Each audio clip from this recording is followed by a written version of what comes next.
Bismillah ar-Rahman ar-Rahim.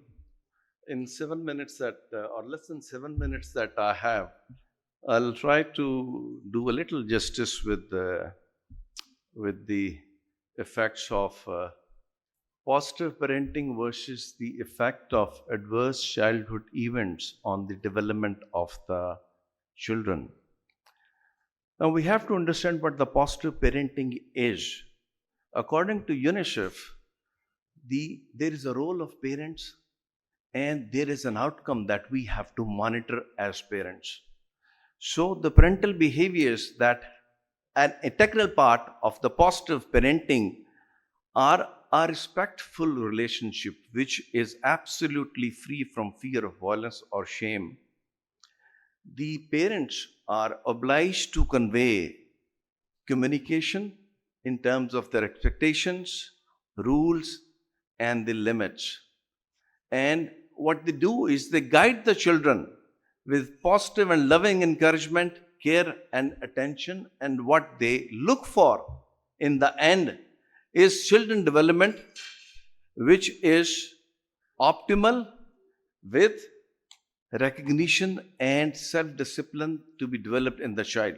So, the long term outcomes that we expect is the child is physically healthy, is literate, emotionally stable, socially adjustable, spiritually guided, economically viable and independent, and is responsible towards parents, family, and the society in general.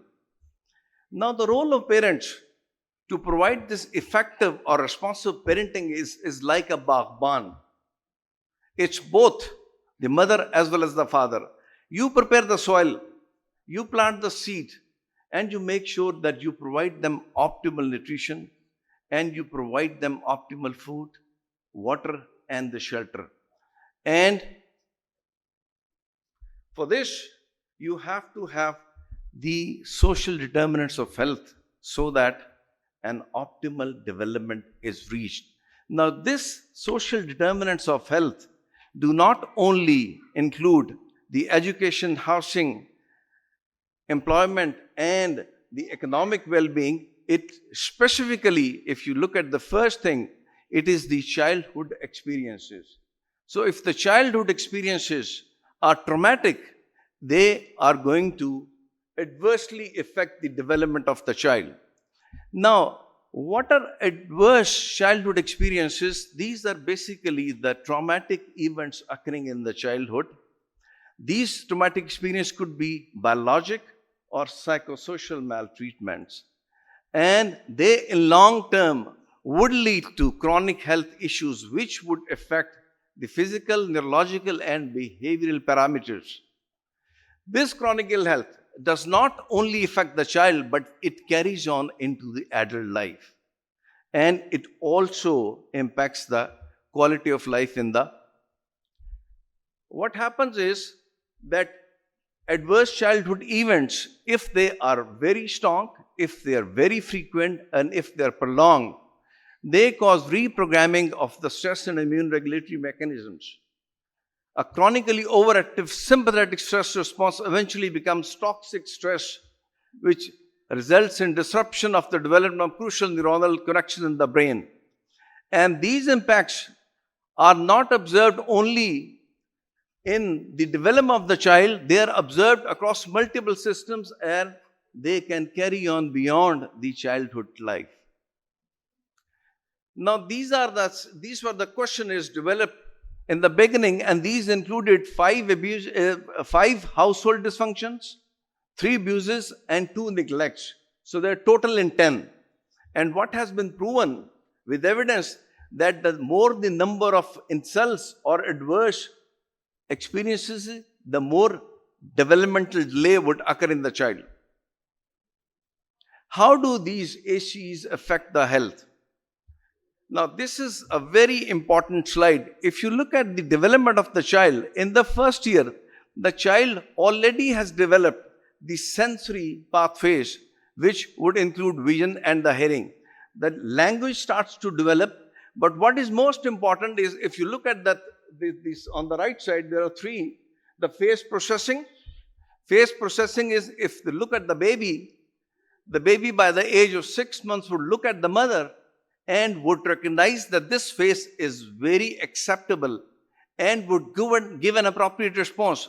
And if an unknown person enters into the territory of the baby would start crying.